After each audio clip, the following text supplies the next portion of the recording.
Hey, what's up mga lods, no? Nandito kami ngayon sa Amboklaw Dam. Ipakita ko lang sa inyo yung labasan ng tubig dito sa Amboklaw Dam.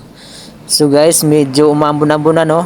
So hindi na tayo magtagal dito at mag-joyride na tayo papuntang Kabayan. So yan guys, yan ang agos ng labasan ng tubig sa Amboklaw Dam, no? So mahina na kasi wala na ring ulan dito. So kasama pala namin si Boss Albert. So let's go na.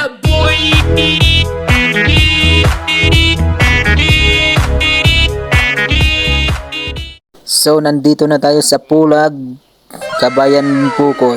So maganda yung view dito guys. So nag-video-video na rin kami dito, nag-picture-picture. So medyo malayo pa rin ang yung Pulag na sa doon sa bandang taas guys. Nasa baba lang to. Kaya maganda na rin yung view dito kaya nag-video-video na rin kami. So yun. So nandito na kami sa Barangay Batsoy, Kabayan, Bukod. So may kasal dito guys. So makikain muna tayo dito.